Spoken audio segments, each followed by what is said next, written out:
What's up? What's up? Good afternoon, good afternoon, good day. Para na naman akong bagong gising, no? It's another weekend for your Lilac Lounge podcast.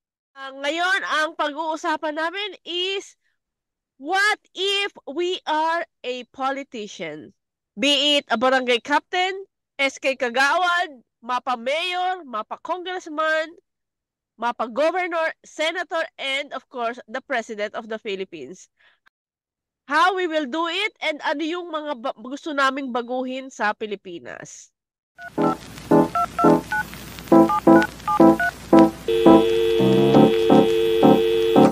Hey.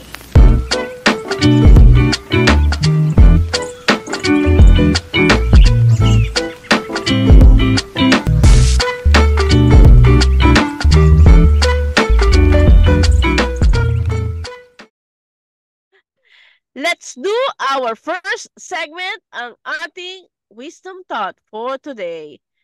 Okay, for our wisdom thought, dahil Women's Dahil Month. naka sleeveless ka, banat! O syempre, ipapasok ko din yan. So anyway, dahil Women's Month, sabi ko kanina, parang hindi naman kasi bagay sa akin kung Mother Teresa manggagaling yung wisdom thought ko. Kaya nagbago isip mo. So binago Huwag ko na na lang. lang. So this is from Coco Chanel. So yan, pwede na? Wow! Okay na ako? Yeah. Hindi na ako dito. Shoot! So this one, so our wisdom thought is, dress shabbily and they remember the dress. Dress impeccably and they remember the woman. Yan ang ating wisdom thought. Did you just say dress shabbily? Huwag ka masyadong ma-offend. Shabbily. Na-offend ako Shabbily kasi. So something like Ang parang... spelling. Explain mo yan. Ang dami-dami ko sinasabi. Ang lalim naman. Hindi. So, Palitan na. Oo, yung parang shabby is like you're in poor condition. Yung parang lack of care. Yung, wala lang, parang careless. Nonchalant. Sa pagdadamit nonchalant. I don't care. Parang, shabby. I don't care about how I look or something like that.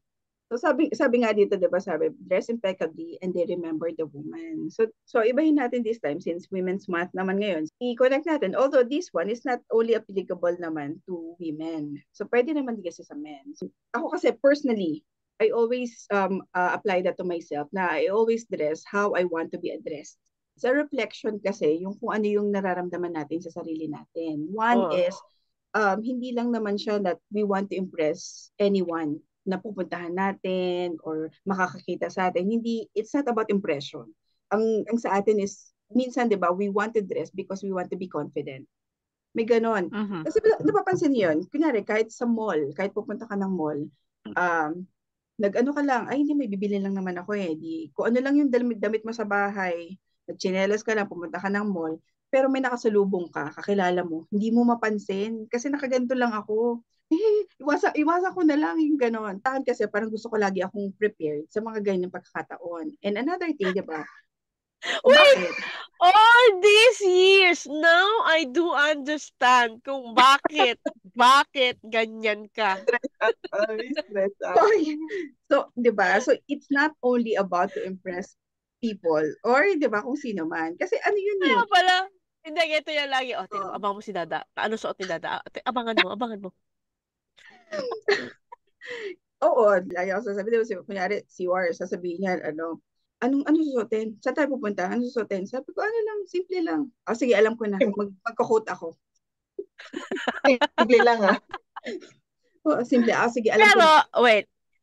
Ako personally, may little tusok ako doon. Kasi nga, dress as how you want to be addressed. Exactly. Dahil nga wala akong pakialam sa mga tao, somehow, I should, consider din, depende sa lugar na pupuntahan. Kasi minsan, sa sobrang wala akong pakialam, minsan nare-realize ko, parang dapat nag-ayos yata ako. Kasi sobrang wala na akong pakialam Oo. True. And, Kasi, yun diba? Parang it's you're part of someone else's view when you dress. Kasi best example kung may So, mga buti pala occasion. nag-blazer ako ngayon. Ha? Oh, Okay kaya ko na. nga hindi ko na pinansin kanina eh. Kasi ano, i-explain ko ngayon. Kasi, di ba, parang, ano siya, for example, kaya alam mo minsan, kapag may mga occasion, tapos di ba may mga invitation, tinitingnan ko talaga kung anong nakalagay sa Dress code. invitation. Yes, yung dress code. Kasi, Mm. ano yun, binavalue ko yung dress code. Kasi, yun ang gusto nilang look doon sa event nila. So, Correct. yun yung ano eh, it's not only na parang hindi gusto ko. Kasi, di ba, ako din lagi sinasabi, it's okay to overdress than be underdressed. Kasi why? Mm. Pag ikaw, Dan no dress at all. baka magustuhan nung iba. Di ba? Oh, pero ano yun eh, parang pag nakita ko, kunyari, nag-ano ka lang, o di may, sabihin natin may birthday lang, in-invite ka, pero ang dress code, sabihin natin na formal, kunyari, o nakagown yung babae, at least naka-coat and tie yung lalaki, ganyan. Pero ikaw nag-wish, ay, kilala ko naman yan eh. Okay lang naman sa kanya. Di ba minsan may ganun tayong ugali eh, lalo pag Pinoy. Nag-ano ka, di ikaw yung parang the usual lalakad mo, nag-jeans ka, nag-blouse ka ng konti kasi nga event, ganyan. Pero pagdating mo lahat sila naka-gown. Ang feeling mo, 'di ba? Iba yung feeling na shit, nakakahiya. Ano lang na ito lang yung ano ko parang 'di ba pag gusto mo na lang sa sulok ka na lang. Gusto mo kumain ka na lang, doon ka na lang sa tabi. Pero iba, kung overdress ka at sa kanila ganun, ano naman kung pagtinginan ka nila kung overdress ka. Mas pangit na pagtinginan ka kung yun lang ang suot mo. Kahit yung kunyari ilalabas ka, tapos na yung office work, nag-aayos ako. Tapos ang lagi na, nag-aayos ka pa, pauwi na tayo. Lagi sasabi, paano kung may makasalubong ko na ex ko? So, di ba? Sasabihin nun, ay, okay lang pala. Di ba? Ay, okay lang pala na hindi ko siya na ano, di ba? Tsaka ano yun eh, parang it's how, minsan, the way you dress, yeah. Tapos isa pa, parang ano yun, dun ka nakakagain ng respect. It's part of, di ba minsan may ganun tayo minsan na naging ugali na ng mga tao, particularly siguro Pinoy. Minsan pag may nakikita tayo na kunyari, sabihin natin kunyari sa bangko, may papasok, nakabihis na babae, well made up, super galang ng mga guard, super galang ng kahit sino, ganyan. May pumasok na basta-basta lang. Oo, iba yung treatment. Kasi, dun mo nakukuha yung respect. Pero ikaw magbihis ka ng konti, may iba yung tingin sa'yo. Yun. So, syempre, ang sinasabi natin, ano naman pakialam ko sa kanya eh, hindi ko wala naman akong ginagawang masama sa kanila. Pero it's parang respect mo na rin dun sa taong kaharap mo, ka-meeting mo, o yung pupuntahan mo, most especially if event, parang it's like you're respecting them, yung kung ano yung gusto nilang environment dun sa event nila na mismo. Ganun yung para sa akin, ganun yun. That's why, parang it's part of the good manners din na kung paano ka rin, di ba? How you carry yourself, how you dress in every occasion, mga ganun. Kahit yung simpleng meeting lang. So, naintindihan nyo na ako. Meron akong dyan. Meron akong sundot dyan na, indeed, totoo naman yan. Kasi merong instance sa akin, nung nagpalit na ako ng career from nasa retail, napunta na ng sales. Oh, yan. Sa insurance. Na yan. Yeah. Okay? So, yung first client ko, medyo malaki yung amount. Well, regardless sa amount din. Kaibigan ng kapatid ko. Pero, napansin ko, nung papunta ako doon, samantalang tabing bahay lang naman namin, pero hindi kami ganoon ka-close. But anyhow, kasi hindi basta lang yung iniaalok ko. So, nung una ko pumunta roon, na-feel ko na yung difference ng confidence ko, nung pumunta lang ako as kapitbahay na nagsuot lang ng kung ano lang. Correct. Ano lang. Oh yeah, the usual. Compare doon sa signature na, sa final signing na, bigla akong parang nakaramdam ako na kailangan kong magsuot ng maayos. Yeah. Tapos, I just found myself explaining to them bakit ako nakasuot ng mas maayos kumpara sa before. Right. And then, this is how it goes. May compelling reason kasi is dahil hindi basta-basta ang ibinibenta ko sa inyo. And second, ahente ako ng life insurance and therefore, I have to wear something na talagang magmumukha naman akong kapitapitagan na yung ahente nila ay hindi basta-basta lang. And thirdly, napansin ko na mas iba definitely yung confident ko Correct. nung nagsasalita ako na ang suot ko lang ay pangbahay kumpara doon sa naka-blazer ako, naka-slacks ako, tapos Exactly. naka-shine pa yung sapatos ko. Kumbaga parang dumating ako as ibang tao. Professionally, I appeared as a professional agent ng mga kliyente ko bilang Mm-mm. pinagkakatiwala nila sa akin yung buhay nila. So, yeah, I do understand. Tapos sasamahan mo ng pabango na napakabango. Iba yon. It's Wala a total Ibang masyado. package. confidence in the thing. Oo. Wala masyado. Pero Oo. alam mo, totoo yan. Natutunan ko yan sa sales eh. May nagturo sa akin yung, ano ko, Oo. parang mentor ko. Sabi niya sa akin, mag-invest ka sa magandang ballpen. Huwag kang magdadala nung parang pilot or pencil or Oo. pencil na hindi pa natasahan, mga ganyan. Kahit na mechanical pencil pa yan. Mag-invest ka sa magandang pen. Kasi you're writing notes in front of the client and you're not selling na kung ano-ano lang. Some year you're selling a multi-million dollar sale, mga ganyan. Yung presence mo, bakit ako bibili? Pero bakit bibili ako ng ganito kamahal? Yun ba ang worth nung bibilin ko dito? Bakit siya hindi man lang di ba, makapag-ayos man lang ng sarili or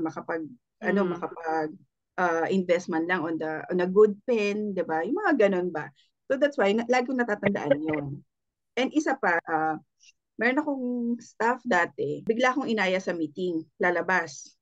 Sabi ko, meron tayong pupuntahan, ganyan. Ang sagot sa akin, naku ma'am, hindi mo sinabi. Ako nakabihis ngayon, tsaka yung sapatos ko, ganito lang.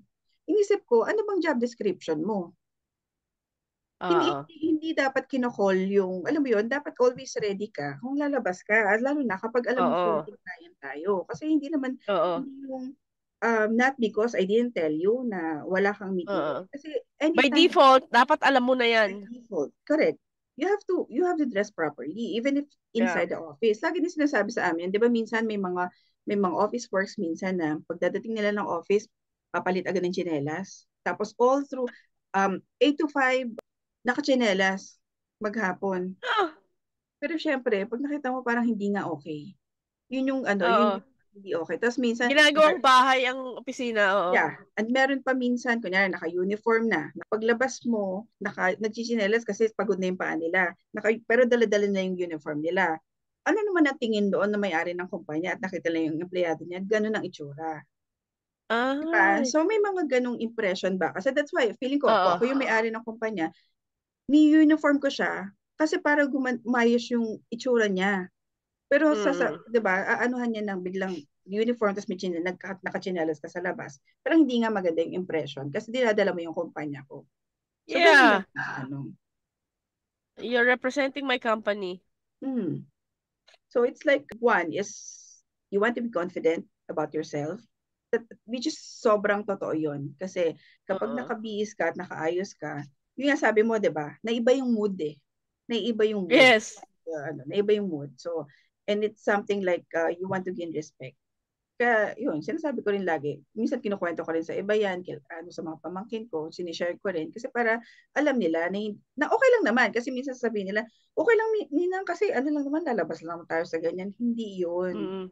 Kasi diba, pag ganyan nagsusuot ako ng ganyan o kahit may makita ako, minsan niloloko ko. I think also na-encounter niyo na rin to. O si ano nakapangmalakasan o kaya si ano nakapangmadiinan. Yes. Ako naman ang natatandaan ko lagi, si M nakapamputrages.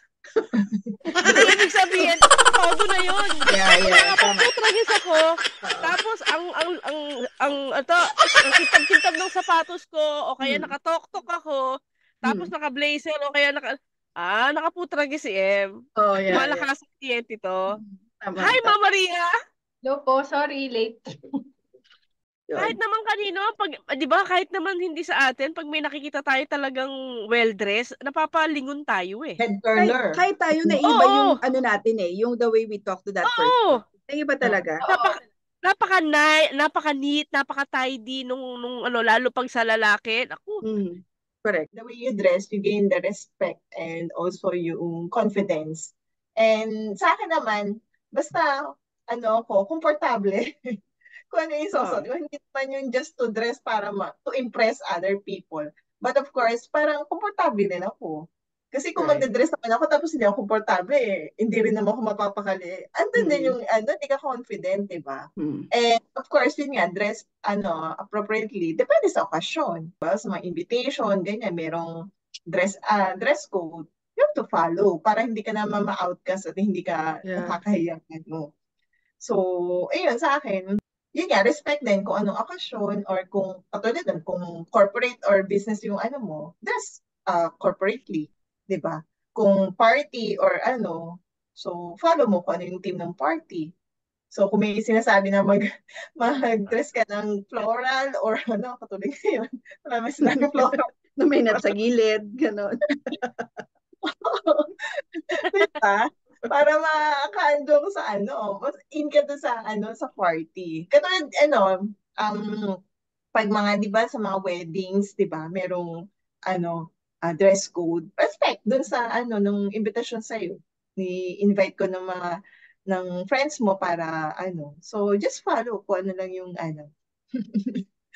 I second the motion. Yun naman talaga, mag-dress lang ng tama, ilagay sa lugar yung pagbibihis, kung ano talaga yung okasyon. Ilagay sa tamang, kung pupunta ka nga ng mga party, kung pupunta ka ng, pangit naman pupunta ka ng mga beach, todo gown ka naman, di ba? Parang hindi. Hindi, may pictorial, may may Yun lang. ano. May ganon, oo. So, there you go. Narinig nyo ang ating wisdom thought for this weekend. And we will proceed now sa ating actual topic, which is, kung ako ay si Mayor, ano ang gagawin ko? Kung ikaw ay barangay captain or kung ikaw ay SK Kagao, SK chairman. Chairman? Naisip ko lang. Hmm. Uy, pagkasabi mo kung ako'y barangay tanod o SK chairman, mukhang hindi na ako makakauwi sa medisyon. Saka ako din. Ban na, ban. Eto yung napag-uusapan lang ha. Bahala kayo, tamaan kayo. Bahala kayo, ayusin ninyo. Okay. Ito naman ano naman natin, point of view ng mga, alam mo yun, mga normal na tao. Official. Oo. Okay. Sa akin lang, ang pagkakarinig ko ang mga nananalong opisyal ng mga barangay tanod, kung sino pa yung mga walang hanap buhay talaga. Actually. So, sa akin lang, kung yan, dati nang nabubuhay ng walang hanap buhay, nasaan yung dignity of labor? Ba't sa akin? Galit ka ba? Hindi, I mean, sa akin. Hindi, sa akin lang. Okay, sa akin lang. Hindi, malay mo naman, okay, walang ginagawa, pero mabuti naman ang serbisyo. Anyway, ang bottom line kasi, kahit wala ka pang ginagawa o dati ka nang walang track record ng public service, pero during tenureship mo, nung naandoon ka sa serbisyo at may ginawa ka, at may naidagdag at naiambag ka doon sa barangay mo, aba, okay na yun. Sige na, Anyway, yeah. ang tanong kasi, kung ako ang barangay tanod or kahit ako yung SK chairman, okay. Currently, I think may mga continuous pa rin yung parang yung mga liga-liga nila, which is good para sa mga estudyante ay sa mga kabataan natin na mailayo natin sa mas masamang gawain.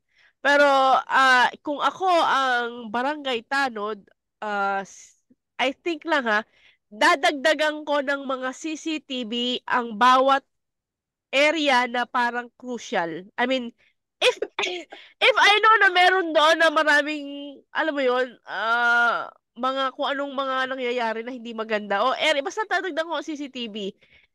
Tapos kung ako rin ang barangay chairman, siguro from from time to time, magiging consistent ako na magdadalaw sa mga bahay-bahay. Like, kamustahin sila. Ano pa yung 'di ba? Ano pa ba yung ano yung hinaing ninyo? Ano ba yung kulang sa barangay natin na hindi ko nakikita, na hindi namin napapansin, na maaaring maisuggest ninyo? And pagdating naman sa sa agriculture, kasi nga yung lugar namin, 'di ba sa Cavite, marami pa naman tayong lugar. I will encourage yung mga nasa bahay lang na walang ginagawa na magtanim tayo. Bibilhin ko 'yan. Tapos maglagay tayo ng isang lugar sa barangay para doon ibagsak nyo lahat ng ani ninyo. At least ma-convert natin sa pera. Diba? Alam mo maganda yon, yung parang, ang tawag din Pwede Ah, na? Pwede na? Kaya nga, nakaano na ako eh. iboboto na kita. Hmm. Kasi di ba, sustainability na tayo eh. Mm. Livelihood Ayun. project. Oo. And siguro ako, ang ipaproject ko pa, from time to time din doon sa barangay area natin, sa barangay Tanod, Hmm. meron tayo doon na parang cinema doon na parang ipuput up at least once a month para doon sa mga subject na may kinalaman sa sustainability, sa pagdating sa paggawa ng, ano ba yun, hanap buhay ba yun? Technical services, Hmm. pagdating naman sa Informative mga information technology, anything na mapapakinabangan ng mga constituents ko anya, no? Wow. Para Yeah. hindi lang sila yung nasa bahay lang. Merong Hmm. madadagdag sa akalaman nila technically para mai-apply nila on their on a daily basis. Ganun. And of course, syempre, dapat meron yan mga pa-medical mission. 'Di ba? Hmm. Barangay Aral na Tanod pa aral lang ako ah. niyan. Aral Barangay, na ano ba? aral ah. Barangay Tanod. Ito pa lang to. Di ba kapitan? Di ba iba ang tanod sa barangay captain? Kapitan, Oo. baka kapitan. Iba ang Diba Ayun, tanod. talaga? sige. I-level up ko na. Kapitan na ako. Kanina Tanod pa lang ako eh. Binoto namin. So, itinaas ka na namin. Kapitan ka Oo, namin. huwag tanod. Barangay captain. Oo. Okay. Basta yun, basta ano natin, i-utilize natin kung ano yung meron tayong resources. Lupa, go and Yeah. magtanim tayo. 'Di ba? At saka lagyan ko uli ng kalabaw yung mga ano kasi yun talaga ang importante. Kumbaga, tama ng industrialisasyon, masyado na. Balik natin yung agrikultura sa lugar natin. Kahit sa Hmm. maliit na bakuran natin, gawin natin. Yun. Yun na lang muna ako sa barangay Tanod. Sa barangay Captain. Hindi nga. Tingin Boboto ko ka marami na pa yan eh. Boboto ka. Saan barangay ka ba? Petisyon, 1D ha? 1D. Ako, galing ako sa political dahil yung lolo ko, 30 years siya naging kapitan. O, Hmm. tinan mo? Oh. So, hanggang sa namatay siya, kapitan pa rin siya. So, I think yung naging niya talaga is yung respect dun sa mga kabarangay niya during that time. And to think na, kasi magsasaka lang yung lolo ko, wala talaga siya yung source ng tsaka, hindi ko alam kung may mga pondo-pondo pa nung time niya, parang wala naman. So, yung mga tinutulong niya dun sa mga tao, coming from his own personal money. Kaya nga noong time na Yeah. parang nawala si lolo, yung lolo ko parang sinong papalit or yung tatay ko parang ay ayoko niyan.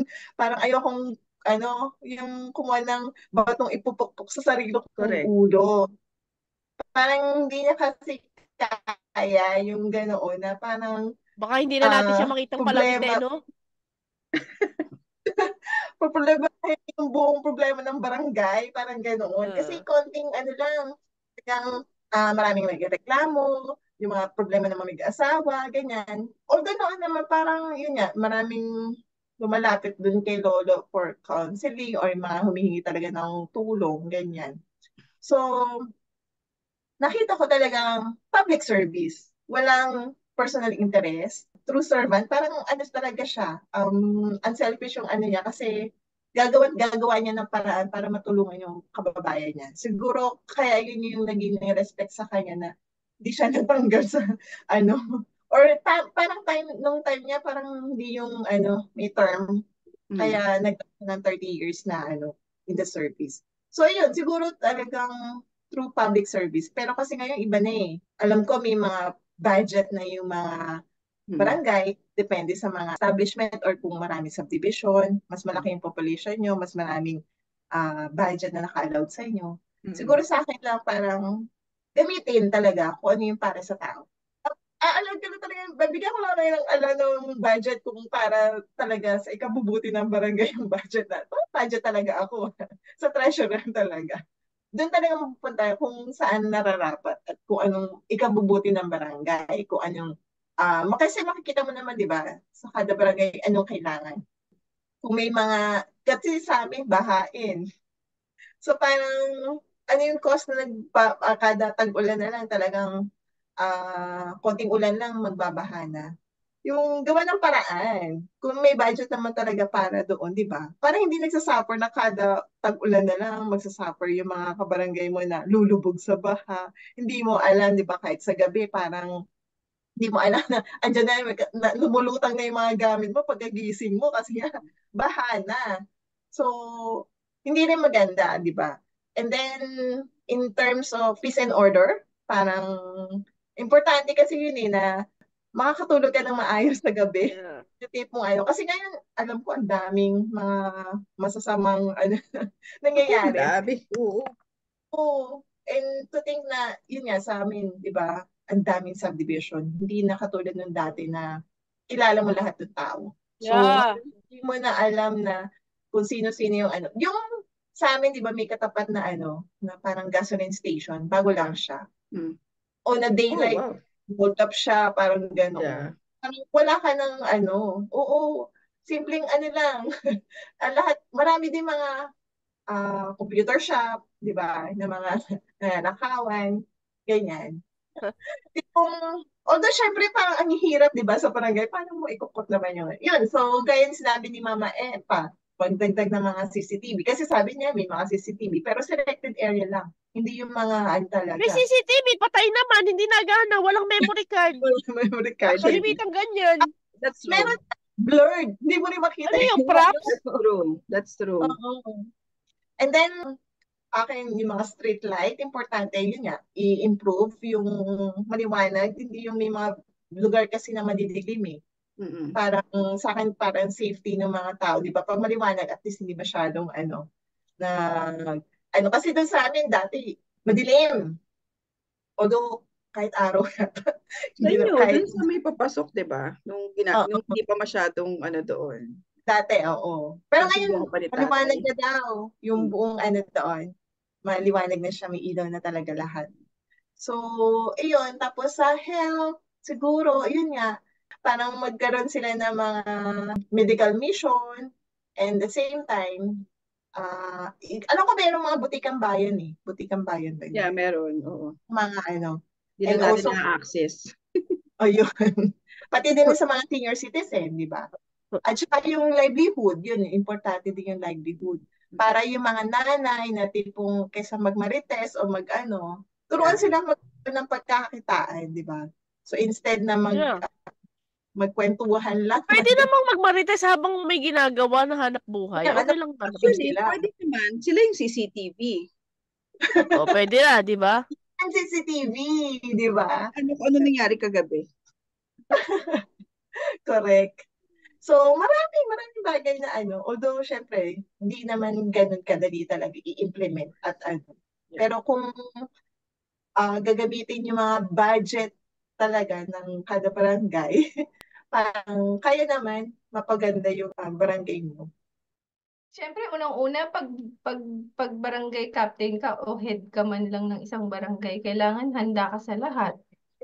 Handa kang magsilbi, handa kang mapuyat, handa kang puntahan sa bahay mo anytime of the day. Correct. Kung gustuhin ng mga tao. Kasi tulad ng mga biglaang may nangyari, di ba? May mga gano'n, may gulo, madaling araw, kakatukin ka. Yeah. Kung ikaw nga ang kapitan. Yun nga, para hinga ka ng tulong, kailangan lagi kang handa. Ready ka sa lahat, 'di ba? Ready ka sa mag-sacrifice din bilang barangay captain. Kahit bilang barangay tanod, kung ano man yun. Basta ka lang, prepared ka palagi. Tapos yun nga, gagawin mo lahat yung mga kailangan ng barangay. Magkakaroon ka ng mga proyekto para masabi naman ng constituent. Maramdaman ka, no? Yes, oo. Mapakita mo sa kanila na may nangyayari dun sa lugar niyo. Yun lang. Hindi ko maisip na magiging barangay captain ako. Alam ko na. Doon siya doon tayo sa mayor mamaya. Mga natin yan si Ria. Kasi pang mayor ang level niyan eh. Yun. Ito lagi. Lang ako, taga-sunod. Constituent ba? Sa akin, lagi ko napapansin kasi, yung mga sa barangay, yung mga nakaparada na ambulansya, nakalagay ambulance, Pero pag nakikita mo, tagahatid ng kapitan nila, tagahatid ng ganyan, tagahatid ng Yung pamilya, Personal. hindi talaga ginagawang ambulance. Tapos makita mo, pag may nangyari dun sa barangay, pag tinawag mo yung ambulansya, walang pwedeng magdala kasi walang marunong mag-first aid. Yun ang laging problema sa barangay. Ang ginagawa nila, inuuna nila yung facility. Ganun yun eh. Meron ako dati, pamangkin ko, naging official ng SK. Sabi ko, ito, gusto mo mag first aid training kayo, ganyan-ganyan. Nagustuhan niya. Sabi niya, ipapa-approve niya daw sa barangay. Hindi na-approve kasi yung budget kasi, ibibili ng ambulansya. Hindi sip ko, paano kayo magpapatakbo ng ambulansya? Hindi kayo marunong mag-first aid. Walang marunong mag-first aid. That's the usual. That's the usual thing na nangyayari sa atin. Karamihan yan. Sabihin na natin, malaking percentage ng Pilipinas sa mga barangay natin, yung mga nasa barangay mismo, hindi sila marunong mag-first aid. Pero, eto ka, may mga ambulansya. Paano yung ita-transport yan na hindi man lang kayo marunong mag-first aid? First aid, Oo, sa amin na lang eh. Sa amin na lang. May na-aksidente doon sa harapan ng bahay namin before. Ang tinawag kapatid ko si Jan, kasi sila yung nurse. Di ba, inisip ko, dapat meron kayo. Dapat kayo marunong. Very wrong. Meron marunong sa inyo. Wala, tinawag yung dalawang, paano kung wala tong dalawa? Sa amin pinapunta. So, yun ang, yun ang talagang maling-mali. Kasi una, on the barangay level, marami dyan ang hindi talaga, maraming may kailangan ng ganyan. Yung mga emergency ba na ganyan, na ang kakailangan, marunong mag-first aid. Kasi hindi mo naman aasahan na mga kapitbahay mo merong marunong dyan. Hindi ganon. So, dapat sa inyo pa lang, merong initiative na ang barangay on that level. Ambulansya na tumatakbo, na may laman na equipment. Hindi yung empty, nakalagay lang sa labas ambulance, pero for transport lang ginagawa nyo. Dapat may laman siya. Kasi the usual laman ng ambulansya, kahit basic lang. Tapos yung tao nyo, dapat marunong mag-first aid. Yun ang lagi namin sinasabi. Lagi namin pinag-uusapan yan. Kasi ito na naman to. Makikisabay na naman sa atin sa coastal itong mga ambulansya, itong nagwawangwang pa. Tingnan mo yung mga sakay, may iyahatid. Kasi may pasok sa Manila. Nakakagigil talaga yung ganun. That's one. Isa pang nakikita ko, di ba ang problema natin lagi basura? Lagi nating naiisip yan, bakit ang daming basura sa atin? Ang inaano ko, bakit hindi maglagay ng basurahan sa bawat, alam mo yon, hindi na sa bawat gate ng mga bahay nyo eh. Sabihin na natin, kada 3 bahay ba, nalagyan mo ng rubbish bin yan, 'di ba? So, yun ang nilalagay mo. Sabihin na pag ang inalabay sa atin, walang budget for the rubbish bin para kolektahin ng sabihin natin munisipyo, ganyan. Kung walang budget, bakit hindi ka gumawa ng paraan? Pwede naman yung mga recycled na kunyari empty container. Madaming paraan eh. So para mabawasan mo yun, kasi 'di ba tayo minsan naglalakad ka sa kalye. Karamihan ng tao pag walang matapunan, tapon kahit saan. Sa kalye. So nangyayari, ang dumi talaga. Walang mangyayari. Hagis lang ng hagis. Oo, hagis ng hagis. Hindi mo na masasabi, kukunti lang yung tao na ibulsa mo muna o ilagay mo muna sa bag yung basurahan. Pag uwi mo sa kamay. Maraming tao hindi ganun eh. O konti yung ganun. Kahit minsan makikita mo sa jeep, sino ba kasama ko yun? Tayo, ay hindi, mga office mate ko. Na nasa Zambales yata kami. Ang nasa unahan namin, tricycle. Tapos yung pinagkainan ba ng, sabihin natin kung ano man yan, Jollibee man or McDonald's, yung supot na yon, hagis. Hagis lang. Oh. Sabi ko, sundan mo yan. Kasi ako, parang inisip ko, basurahan mo? Ang laki-laki niyan. Napaka-obvious. Meron din sundan mo. Pinigil ako. Kasi sabi hindi namin lugar. Sabi, hindi. Baka mapaaway kayo. Oo, pinigil ako. Pero gusto ko siyang sundan. Kasi parang hindi mo basurahan yan para itapon mo kahit saan. Kasi ganun din eh. Yung mga kunyari nasa jeep lang. Nasa jeep yung kunyari ang anak ipapatapon lang sa labas ng nanay sa labas yung basura sa labas. Yung nanay hindi man lang sinisita. So inisip ko malaking basurahan nyo ang Pilipinas. Na anytime, parang andali-dali sa kanilang magtapon-tapon lang, 'di ba? So, yun ang sa akin. Kasi ang lagi nating problema, lagi tayo Walang malasakit. Walang malasakit. yung na-offend tayo pag sinabi ng foreigner sa atin na ang Pilipinas madumi. Na-offend ka pero may anong ginagawa mo? 'Di ba? So on that level, parang feeling ko on the barangay level, magkaroon sila ng oo. Isa pa recycling eh. Wala tayong recycling. Hindi lahat nagre-recycle sa atin. Okay, ang daming, 'di ba? High school pa lang, Ria, natatandaan mo, high school pa lang, ang dami ng, alam mo yung pa-seminar ba, on the 3 hours na mga Sobra, recycle. oo. Pero hanggang seminar Bata lang. pa tayo ganyan na eh. Pero wala Ini-implement nangyayari. pa. Hindi naman Ini-implement. ini-implement. So dito, parang sa akin, parang yung recycle bin namin na meron kami dito, provided siya ng council. Kung sa atin, munisipyo. Provided ng munisipyo. Oo. Kinokollect nila yun, may araw na kinokollect sila. So ngayon, hindi naiipon as basura lahat. So nakahiwalay syempre yung mga glass, yung mga plastic, yung mga Electron. cardboards, mga ganyan, nakahiwalay lahat yun. So ang maiipon mo na lang as rubbish, yung talagang patapon na talaga. Kahit yung mga soft plastic, nare-recycle. Wala tayong recycle facility. Hindi ko alam kung meron. Siguro kung meron man, hindi ganoon kalaki. Or siguro baka hindi masyadong ano. Pero sana meron tayong recycle facility kasi malaking bagay din naman yung magre-recycle ka. So yun ang nakikita ko.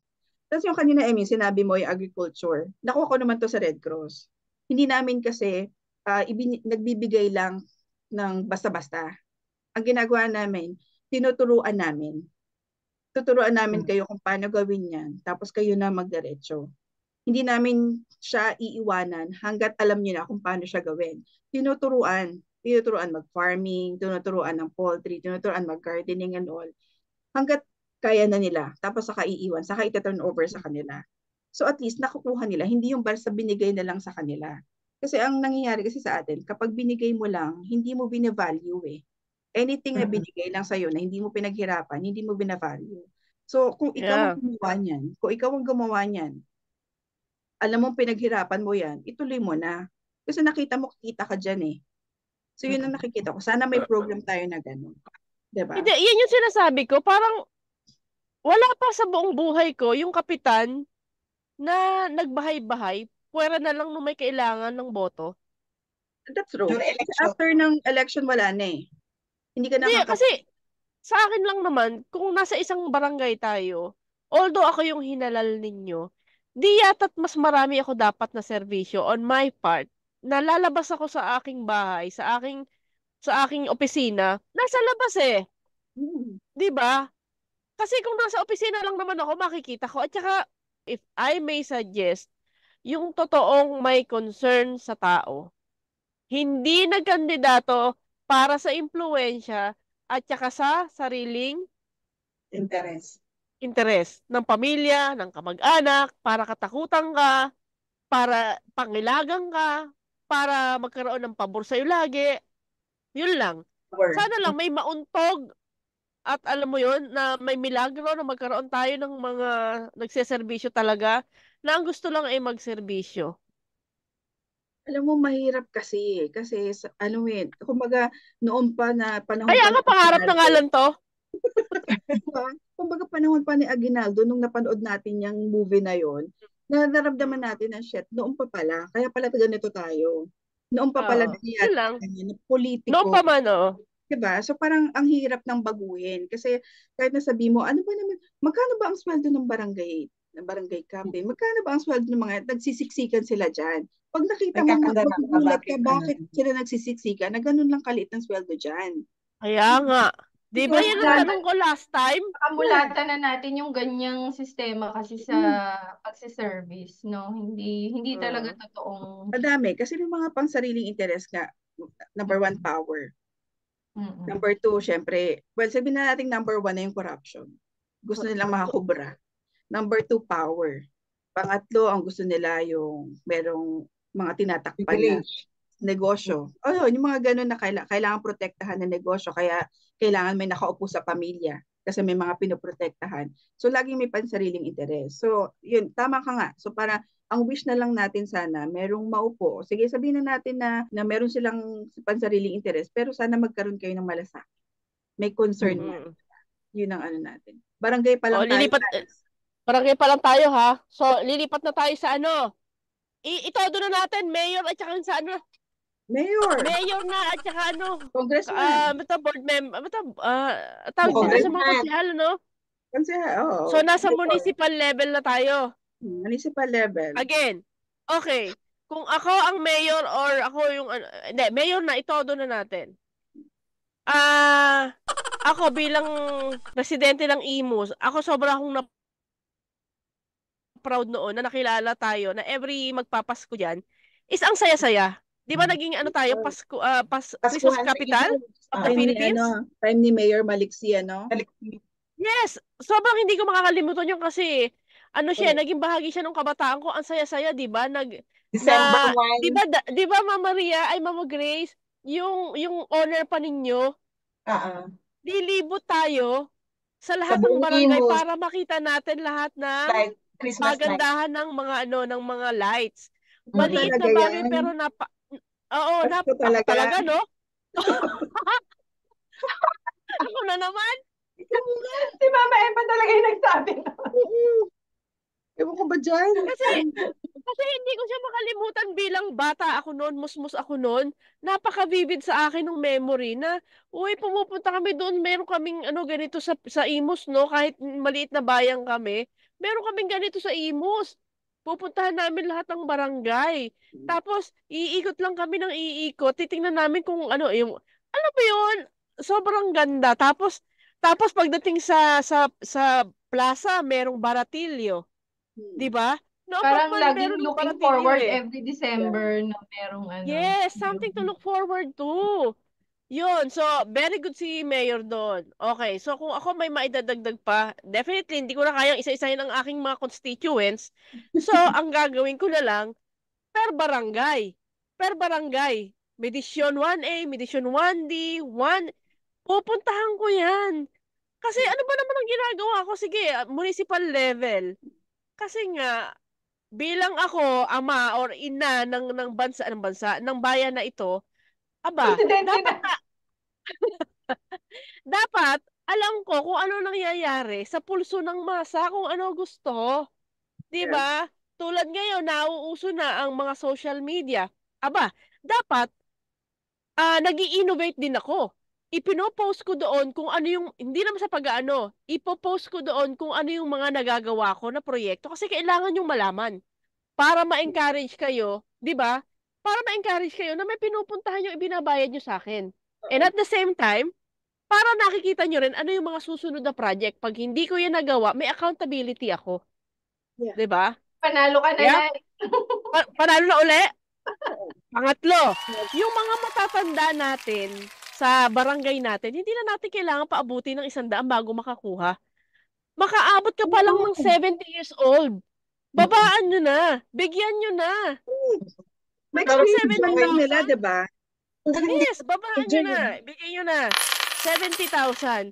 And yung sa yung mga nakikita natin dyan, yung mga street vendor, bakit natin kailangan lalagyan niya ng tax? Maliit na halaga lang kinikita niyan. Aagawin mo pa ba? Remember, business permits. Oo. Sa akin lang, kumbaga parang balik tayo sa dati kung ano yung naaayon. Kung merong kinikita yung certain business na yon, definitely kailangan niyang magbigay sa gobyerno. Yung mga palengke na yan, lalagyan ko yan ng area na kung saan may bagsakan talaga ng mga ani na galing Malagasang, Bukandala, Alapan, or kahit yung galing Mendez, Silang, i-activate ko yan. I-encourage ko na lahat ng mga magsasaka, buhayin nyo uli kung kailangan yun ng tulong para makinarya, pang-araro, kalabaw, ipapahiram patubig, pauutangin namin kayo. Ano yan? Kumbaga parang staggered yung bayad. Ha? Farm to table. Hindi, farm to table, pero bago siya makapag-farm to table, yung problema kasi nila sa agrikultura, di ba? Yung pag-aane, yung pag-aararo pa lang, yung pagtatanim. Kapital. Oo, doon ko umpisahan na tutulungan ko yung mga nagtatanim para masiguro ko na meron silang kikitain, hindi sila nalugi. Na yung inani nila, mailalagay nila sa palengke at makakarating doon sa mga mamimili. Direct. Walang middleman. Yeah. Diba? Nakakataas ang presyo ang middleman. So exactly. Kaya Kawawa nga ang may dalman sila farmers. kasi middle finger sila eh. Yung middle lang Kawawa nakikinabang. ang farmers. Yun. Pero sila yung Oo. kumikita.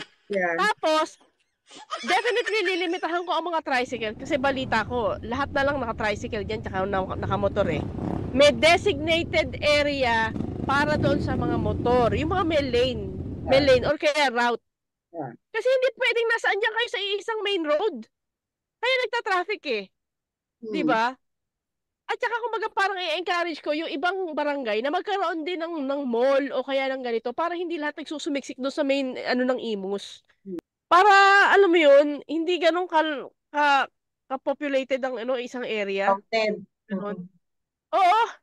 At saka yung mga issue sa mga pulis, syempre dapat alam ko rin kung ano nangyayari dyan sa Ketinyente. Again, yung pa rin, medicine, gamot, health, hanap buhay, livelihood, edukasyon ng mga bata. Yan. At saka yung mga center, bubuhayin ko yan. Yung namimigay ng gatas, ng bigas, ng trigo, definitely, bubuhayin ko yan. Alam mo, for me, ang aayusin ko, kunyari, mayor ako, yung mismong munisipyo ko. Kasi naranasan ko yan, naramdaman ko yan na ako mismo, yung sa sarili kong munisipyo, hirap na hirap Bacoor yan ha? Bacoor yan. Hindi na nga natin sinasabi. Mayor, Diba? Sabi natin, magbubukas yung munisipyo ng 7:30 ba? Sabi natin 8 o'clock, magbubukas ng 8 o'clock. Pumunta kami 7:30. Siyempre gusto mong mas maaga, mas mabilis matatapos. Pumunta kami 7:30. Pagdating ng alas 8, kumikilos na yung mga empleyado sa loob. Nakikita namin kasi nakikita mo yung window yung kung saan ka nakapila na Pala, kinuha yung breakfast kasi 8 o'clock na. Doon pa lang kikilos kasi magbe-breakfast. Alam mo yung gusto mong magalit pero hindi mo maggawa kasi sila yung nasa munisipyo sila, authority sila, sumunod kayo kasi hindi ko ibibigay ang gusto mo. Kapag kailangan Oo. Yeah. Ganun ang nakita namin dun sa yung attitude niya towards dun sa mga kumbaga kami nagbabayad kami ng tax pumapasok sa Bacoor. Bumibili kami, pupunta kami ng mall ng Bacoor, pumapasok yun lahat sa tax ng Bacoor. So pero dapat pala ang damit mo, dapat pala ang damit mo nung nag-apply ka ng something sa munisipyo, taxpayer ako. Hindi na nga. So alam mo naman kung anong idadamit ko, di ba? So, ay, nako. Ang ko lang, parang bakit pahirapan? Bakit pahirapan? Kumbaga parang kami, inayos namin, sumunod na nga kami, pumunta kami ng mas maaga. Tapos yung sistema pa sa munisipyo, hindi pa streamlined. Sa lang yun sa loob na lang ng isang munisipyo na lang yun. Kukuha lang kami ng kailangan meron kailangan pahirapan. So sa feeling ko sa akin, ayusin ko muna kung ano yung proseso sa mismong munisipyo ko. Kasi para alamin ko ano bang nangyayari, ano bang mahirap sa ginagawa sa atin. Hindi ba, mas madali mo nyo ba nakukuha kung ano yung kailangan nyo dito? Kasi yung takbuhan naman kailangan natin ng birth certificate, kailangan natin ng ganito. Laging takbuhan munisipyo, kailangan na magpapakasal, pupunta ng munisipyo. So madaming may kailangan sa munisipyo, lahat. So akin, kailangan kong alamin, hindi ba kayo nahihirapan kung meron kayong kailangan sa munisipyo? So kung meron gano'n, kung sabihin na natin na okay naman pero meron pang kailangan i-improve. So i-improve ko. Kasi ako mismo nahihirapan Parang ang feeling ko, ikaw na mismo yung munisipyo mo na yun, mahihirapan ka pa. Number 2, yung e-bike. Gigil ako sa e-bike. Hindi ko papayagan ng e-bike doon sa mga major roads. Ang e-bike hanggang loob ng subdivision lang. Kasi sila sila yung hindi naman sila lisensyado unless na iba, tama ba? So hindi sila licensed. So ang alam nila, basta hindi niyo ako babanggain, alam ko naman babanggain kayo, may kasalanan. Ganun nangyari. So ngayon ikaw, kahit mabagal sila, kahit nakakaano sila, ganun pa rin ang takbo nila. Kahit hindi sila dapat tatabi sila ng konti, nakakaabala talaga. Ililimit ko lang na sa loob lang sila sa mga subdivision lang, yung mga malalapit lang ba. Sabi natin malapit sa iyo, kaya lang nasa major road ka. Nandyan yung so yun, ililimit ko lang sa loob lang sila. So nasabi ko rin easier access. So sa akin, tsaka ang babaguhin ko, hindi ko ilalagay ang pangalan ko sa mga multipurpose hall ko. Kasi marami Gee. kaming ganun eh. Yeah. Marami kaming ganun eh, na nakapangalan kung kanino man, kung sino nagpagawa during that term. Ang ano ko, bakit ipapangalan sa akin? Eh, pera nila yun. Kung Yeah. hindi mo pera yan, term mo yan, pero hindi mo pera yan. 'Di ba? Vico Soto ba? 'Di ba? Ganun ang ano Yeah. siya. Buti na lang, itong Yes. isa, marunong. 'Di ba? So siya, inalis niya. Pati yung sa mga ayuda na binibigyan niya, wala siyang nakalagay na pangalan, kundi yung ano niya, yung kung ano yung nasasakupan niya. Pasig nakalagay kasi galing sa inyo yan eh. Pero hindi ko Yeah. ipapadala ano. Inisip ko, bakit ko ba Pangalan niya. di ba bakit ko pa ipaparada ang mukha ko? Alam niya man na ako ang mayor. Yun hindi ko mag-get sa Correct. kanila. Yung tapos 'di ba lahat ng fence, kunyari sa school, sa ganyan, nakalagay ang initial. Bakit nakalagay initial mo? Alam mo naman alam mo naman namin na mayor ka. So nakakainis lang, nakakadagdag ng galit lang. Unang-una, kalinisan ng lugar, ng paligid. Tapos, siguro, yun nga, bigyan mo ng trabaho yung mga tao. Yung mga walang, kumbaga pagtrabahuhin mo naman, wag mo lang bigyan na para basta mo lang sila sinabihan ng ano, pero hindi naman nila ginagawa yung trabaho nila. May mga ganun kasi sa atin, di ba? Yung parang mga empleyado, pero hindi naman pala, walang, kumbaga hindi Employees. ghost employee. Daming ghost employees Yung mga ganon. Siguro gamitin niya talaga yung taong yun, kung pinapasweldo naman talaga. Pag magtrabaho, para, di ba, makakatulong din yun sa buong lugar. Yung mga traffic na ganyan, yung mga daanan, mga major roads. Tulad ng ginagawa dito sa Imus, nagka-clamp. Mabawasan yung mga nakaparada sa gilid-gilid lang, basta na lang pumaparada. Kung kaya nilang maglagay talaga ng mga ano, yung hindi naman ospital pero parang mini hospital na rin ang bawat barangay, siguro Clinic. Oo nga, Nay. Clinic. maganda yun, yung parang ganun. Clinic na rin siya, hindi lang siya yung basta Oo ah, nga. sinabing pag kung may kailangan kahit papaano yung mga first aid ano man lang Tama. mabigay nila, 'di ba? Oo. Or bigay ng barangay para na rin madaling ano kahit sa pumunta ka agad sa ospital, wala ka naman masyadong pera. Di ka pa masyadong mamomroblema na wala kang pambayad, hindi mo madala yung anak mo o yung pamilya mo sa ospital. Yung pang mga ganon, yung mga first ano lang.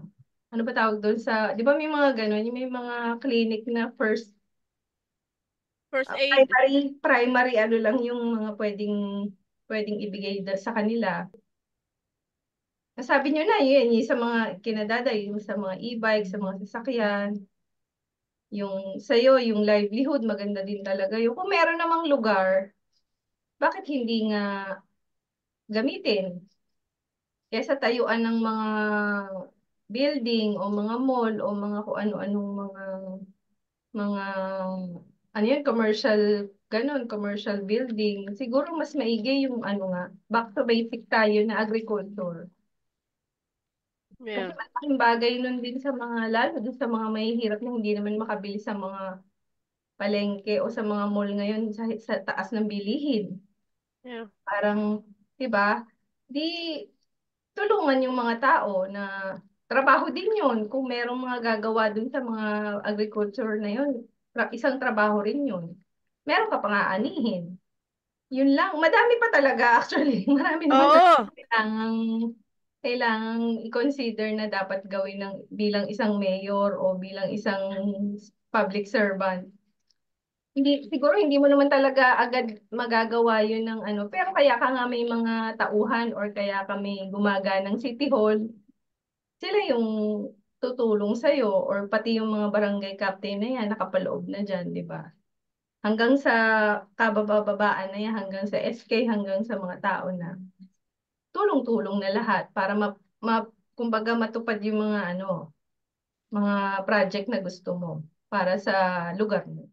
Siyempre, unang-una, titingnan ko kung ano talaga yung pangangailangan ng aking municipality. And of course, sa akin, ang priority ko is yung education. Yung Yeah. importante kasi yun yun sa mga bata. Kasi sila yung magiging future. So kung kailangan nila na pa doon sa mga school, kasi yung mga facilities sa school natin, di ba? You can start din naman, di ba? May mga pondo rin naman siguro yung mga municipality natin doon sa mga kung kailangan talagang i-improve para yung mga bata, makapagkaroon sila ng proper education ba? Kasi sila yung future natin eh. Sa kanila nakasalalay yung kinabukasan ng ating bayan. Kung at the early age, mahuhubog natin sila ng tama at ma-educate ng tama, magiging maganda yung ating future. Then yung health, kasi ang dami sakit ngayon eh. So maganda yung magkaroon nga ng mga, yun, sinabi niya, yung mga clinic sa kada barangay. Kasi makakatulong yun para matulungan at ma-improve yung pamumuhay at yung kalusugan ng ating mga buti nga ngayon marami ng ospital. Dati ang hirap talaga, di ba? And kung magkaroon man, dapat kompleto yung facilities. We have, yung magkaroon tayo ng sariling mga hindi man yung mobile clinic ba? Akala ko papunta kang motel. Okay yung mobile clinic, actually. Yung tipong hindi lang yung mga magkaroon ng mga dental mission, ganyan, tsaka yung mga vaccine, 'di ba? Importante 'yun eh sa mga, lalo na sa mga bata. Kasi at the early stage, 'di ba, para minsan wala tayong capacity na magkaroon ng vaccine do sa mga bata. Dati alam ko may mga libreng bakuna, 'di ba? Ba't ngayon wala na? Yung mga anti-polio, mga ganyan. Kasi isa din yun sa nagpapahirap sa mga kababayan natin, di ba? Actually, may mga project namang mga ganyan. Pero minsan kasi ang ginagawa ng tao na rin, pinagkakakitaan na lang. Imbis na itulong mo na lang. Imbis na libre, may Bigay bayad. mo libre. Di ba? Gumagawa pa sila ng mga ganong... Pinagkakitaan. Oo. Meron eh. Tapos, Magaganda naman yung mga proyekto na kung kunwari sa lugar natin, sa Imus, maraming magagandang project. Pero hindi lang na-i-implement ng tama, ng ayos, parang gano'n. yun kasi yung problema eh. May mga maganda yung mga natin, program Ang problema, yung implementation. So, dapat talaga natin na kung merong ordinance or talaga na dapat i-implement ng tama. Hindi yung may mga, kasi yun nga, minsan may mga personal agenda or inuuna kasi talaga yung personal interest eh. Basta may personal interest hindi mangyayari yung mga hindi magsasakit yung mga project at mga Yes. Mm-mm. So, iyon. So, education, health, and then, ito na naman ako sa peace and order.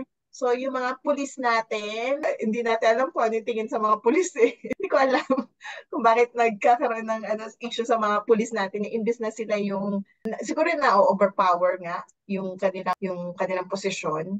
Imbis na gamitin nila for the safety or protection ng mga mamamayan. Pero, in the end, parang inuuna nila yung yabang or parang Kanila ka pa power matatakot eh, nila. no?